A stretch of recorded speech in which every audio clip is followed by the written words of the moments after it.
Hello and welcome to Forward Boldly. I'm your host, Christine Niles. Great to be back with you. Visits from beyond, ghostly encounters with souls in the afterlife and what we can do to help them. But before we get started, Church Militant Store is your one-stop shop for all things Catholic. Our store of curated Catholic goods has something for everyone. If you're looking for DVDs, you can get the entire series of our flagship show, The One True Faith. If you're looking for a new book, Church Militant Store has a carefully selected collection of some of the best reads to better your faith life. Do you want a gift for your family or friends? We sell beautiful rosaries made by monks and lovely scented bar soaps made by faithful nuns. I actually have had some of those bar soaps and they smell absolutely wonderful. They're handmade, handcrafted. You can find what you need and more at churchmilitant.shop. That is churchmilitant.shop. Thank you so much for your support. Now, on to our show.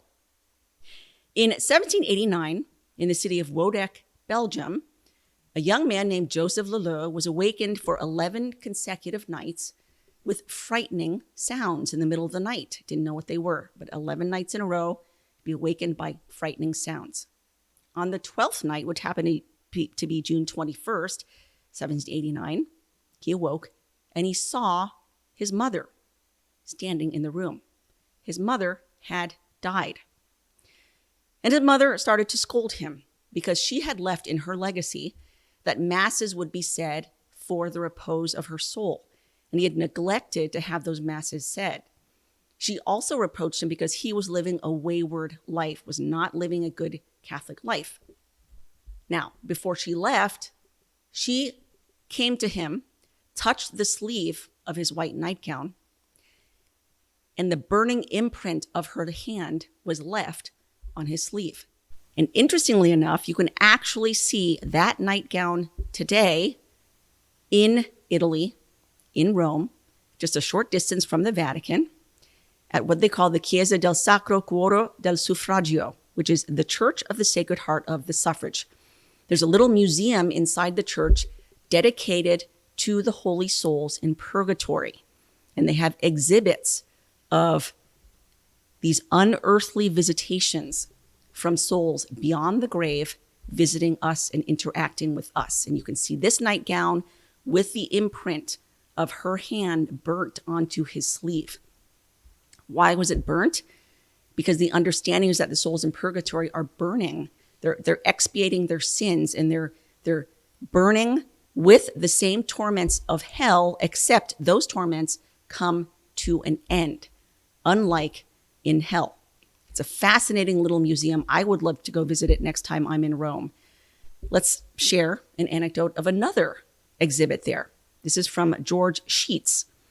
His brother Joseph appeared on the last night of the year, 1838, New Year's Eve, to his little home in Sarrabes in the area of Lorraine in France.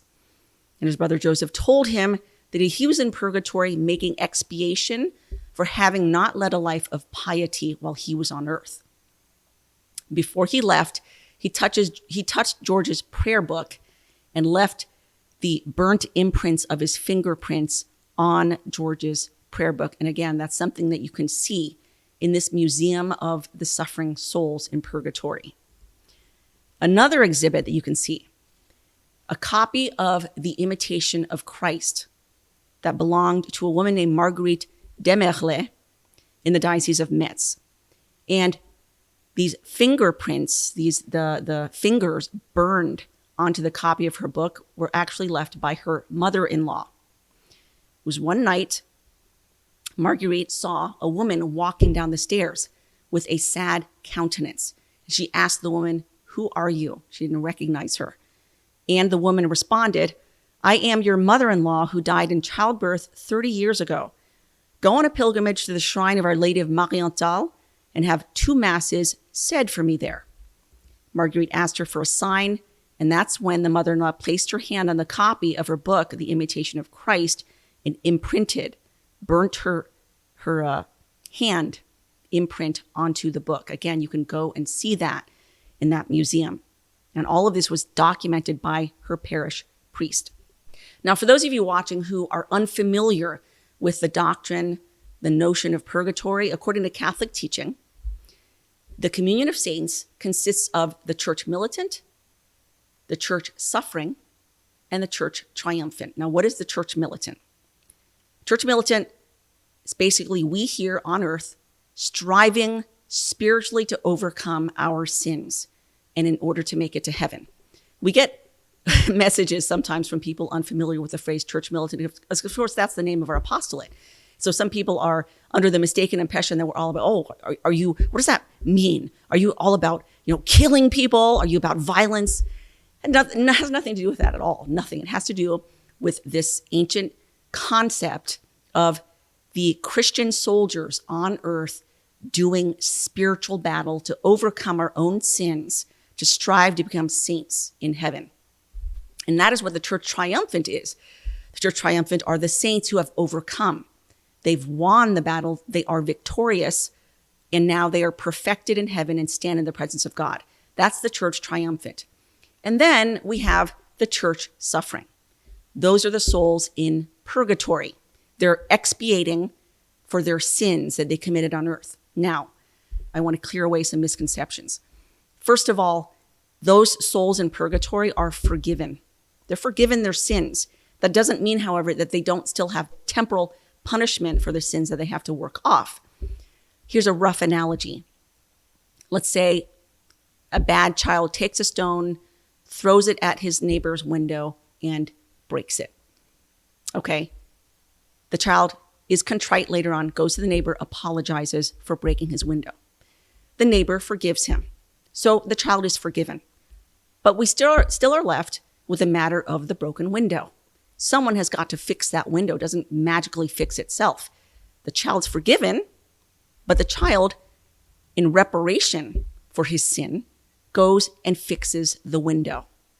That is a rough analogy and can be compared to the expiation being made by the souls in purgatory, the temporal punishment that they're still working off for their forgiven sins on earth.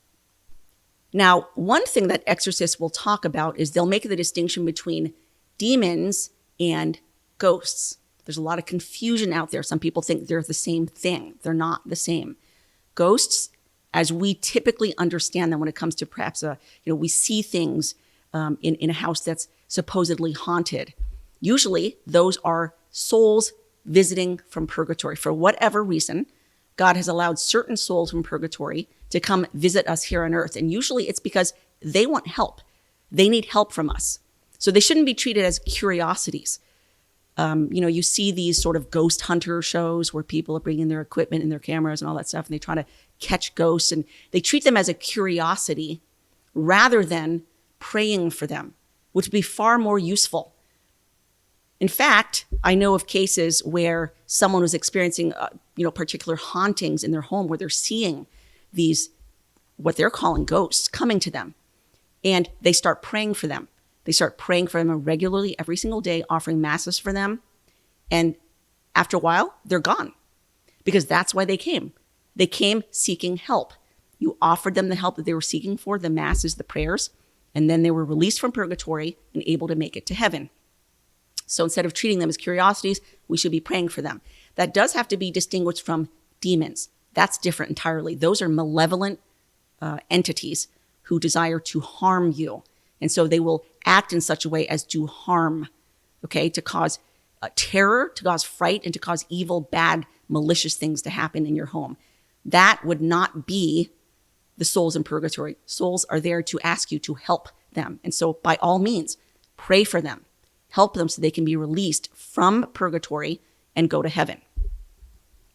Now, the saints and doctors of the church say that the sufferings in purgatory are tremendous. They're beyond our understanding. In fact, they are as bad as the sufferings in hell, except the difference in purgatory is that they come to an end. The souls in purgatory suffer all the torments of hell, but those torments eventually come to an end. And in that, they have hope. So in a sense, the souls in purgatory can be also considered saints, even though they are not yet perfected and completely purified of all stain of sin. They will eventually be united to God and be perfected and stand in the presence of God forever. So they can certainly be considered saints. And what's very interesting is that it's also said that the primary suffering that the souls endure in purgatory is from love. It's from love. They're given a vision just for a moment of God before they go to purgatory.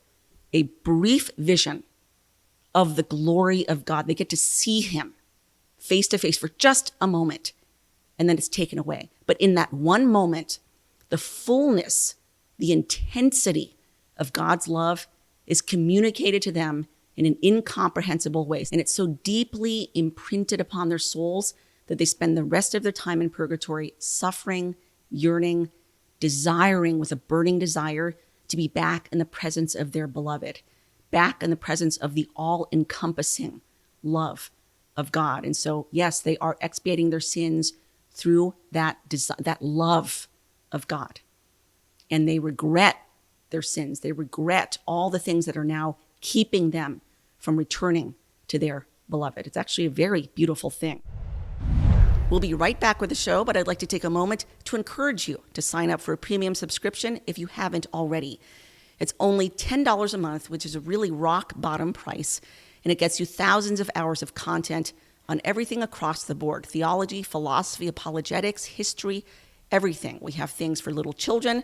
We have things for adults. While we give a lot of our content away for free, the work that we do here does not come for free. It costs us money. The $10 a month will go a long way in helping us to continue to produce top quality, faith-based content, all with a view towards spreading truth, ultimately for the salvation of souls. So if you want to support us, please consider signing up for premium at churchmilitant.com/go premium. That's churchmilitant.com/go premium. Thank you so much for your support. Now, it is a great act of charity to help the holy souls in purgatory, a tremendous act of charity. We have to remember, while we're here on earth, we have the power to help expiate for our sins. We can reduce the temporal punishment for our sins through our own prayers, our own mortifications, going to Mass, going to confession, receiving the sacraments. But the souls in purgatory cannot do that. They are utterly helpless. The time of that expiation is over. The moment that you die, that's it. Once the sentence is set, it is set, and there's nothing you can do about it. They rely entirely on us to help them. And we can help them through our own prayers. The prayers that we offer can help reduce the time of their temporal punishment in purgatory. It can bring them relief. It can bring them consolation. It could reduce their time. It can even help them get out of purgatory. You can kind of think of a rough analogy. Let's say you're walking through the desert, burning heat under the sun, and you see a man on the side of the road in a cage. He can't get out of the cage. And just beyond his reach, there's an ice cold bottle of water, and he's dying of thirst, but he can't get that water. You can walk over there, pick up that bottle, and give it to him. It's a very simple act, easy to do, and you bring him tremendous relief. And that can be likened to prayers that we offer for the holy souls. And it can be as simple a prayer as, "My Jesus, mercy." That took about 2 seconds. And yet that little prayer can bring tremendous relief to a holy soul in purgatory suffering. And we can offer so many of these prayers for the holy souls, and we can help so many. But how often is it that we even remember them? We are more like the person walking along and not even aware of the individual in the cage who needs water. We're not even aware. We ignore them. We're immersed in our own little things. We're self-focused on our own life and own activities, and we just keep walking on. Meanwhile, that person continues to suffer. And that really is like the holy souls in purgatory, and that is like how we are. The vast majority of us completely ignore the holy souls. We don't even think about them. We don't think about the sufferings that they're going through. And we should. We should start thinking about them. And we should develop a devotion to the holy souls and remember them in our prayers every single day. Again, how hard is it just to offer a little prayer? "My Jesus, mercy." offer that up for a holy soul, and you help that person tremendously. There is an anecdote about Padre Pio, the Italian wonder worker and saint, who was graced with the ability to see the holy souls. And so they would actually visit him often, and they would ask him for prayers and masses. And there was one occasion where a soul from Purgatory came to Padre Pio and asked for a mass. And Padre Pio said, okay, I'll get to it tomorrow. And that soul shrieked, cruel. And the reason that he shrieked that was because it would have taken very little for Padre Pio to offer him a mass right then and there and help relieve, possibly even end his suffering. Because masses are the most powerful prayers that you can offer, because it is God. I mean, you're offering to God Christ himself. There is no prayer more powerful, more efficacious than Holy Mass. It would have been easy for him to offer that mass and possibly help that soul out of purgatory, but instead he said, no, I'll just do it tomorrow, which would have meant tremendous suffering for this soul that continued on. And it wouldn't be, I mean, they don't count time there in the same way that we count time over here. The pains that they're suffering constantly make the moments feel like hours, weeks, months, years. One priest put it this way. He said that, let's say you stub your toe and it's horribly painful. Well, in those few moments of horrible pain, it doesn't feel like a few seconds. It doesn't even feel like a few minutes. I mean, it feels like it goes on and on and on, right? Because you're in so much pain. Well, that's kind of a rough way of thinking of how the holy souls are enduring their suffering. To them, it's not minutes to minutes the way we experience here, because they're constantly in pain. And so it feels like it's much, much longer.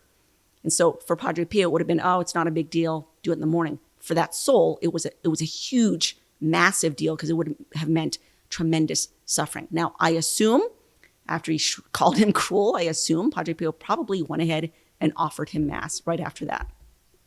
And the souls are so incredibly grateful for our help that they will repay us at the hour of our death. It is said that the hour of our death is the most painful moment we can possibly endure. And part of that is because the soul is being ripped from the body. The soul and body are meant to be together. They're not supposed to be separated, because that is what man is. We're a composite of body and soul, not separate. At death, the soul is being torn from the body, and it is said it's supposed to be totally agonizing. But on top of that, in that moment of complete and total vulnerability, the demons seize that opportunity to attack. So while you're undergoing this horrible agony of your soul being ripped from your body, you're also suffering from these demonic attacks. And now it is said that those souls in purgatory that you've helped while you're here on earth will come to your aid at the moment of death, that God allows that to happen. So the more souls you've helped here on earth, the more souls will come to help you on your deathbed. That's a win-win. And on top of that, the souls in purgatory can also intercede for us in this life. Now, we have the treasure trove of the saints and their intercession, but don't neglect the intercession of the holy souls. Their prayers are also very powerful. I want to share an anecdote from Pope Pius IX. He chose a particular holy pastor to be appointed a bishop in a particular diocese. The priest's name was Father Tommaso. Father Tommaso did not want to be a bishop in a diocese, so he kept begging the Holy Father, please don't appoint me a bishop. I don't want to be a bishop. I just want to stay a simple parish priest. I don't want the headache, the trouble, all of that comes with being bishop of a diocese. And the Pope did not relent. He would not listen. And then the priest tried again, saying, Holy Father, I have a horrible memory. There's no way that I could administer, and govern as a bishop with a terrible memory. It's best just to let me be a parish priest. And this was Pope Pius IX's response to him. He said, your diocese is very small in comparison with the universal church, which I carry on my shoulders. Your cares will be very light in comparison with mine. I too suffered from a grave defect of memory, but I promise to say a fervent prayer daily for the holy souls, who in return have obtained for me an excellent memory. Do you likewise, dear Father, and you will have cause to rejoice. So a couple things we can take from this. Here the Holy Father is telling the priest, turn to the holy souls and ask for this particular intention, and they will obtain it for you. Now, offer prayers for them. Offer prayers for them. And they will repay that with their gratitude by obtaining a particular grace for you. In this case, the case of Pope Pius IX, it was a good memory. But it could be anything. Same for you out there. Take advantage of the prayers of the holy souls. Again, they're powerful. They can obtain graces for you. So if there's a particular intention that you are wanting here on earth, as long as it's in accord with the will of God, you can ask the holy souls to help you. Obviously, pray for them. Have masses offered for them. Say your prayers for them, light blessed candles for them, and then ask them, could you please obtain this grace for me? And you'll probably be surprised by how efficacious and powerful their prayers are. The beautiful thing about all this is that one day, God willing, if we have the grace to get to heaven, we will be able to meet face to face all those souls that we have helped here on earth below. We'll be able to meet all those souls in purgatory that we somehow helped with our prayers, perhaps even helped release them from purgatory into heaven. What a beautiful day that will be. The communion of saints. It's a glorious, glorious thing. What a beautiful thing it is to be Catholic and to be in the love and the grace of God. Remain always in that grace. Develop a devotion to the holy souls. Pray for them. Remember them in your daily prayers and ask them to help you. One day, God willing, we'll be all united together in the tremendous and incomprehensible love of God for all eternity. Thank you for listening, and in the words of St. Joan of Arc, in God's name, forward boldly.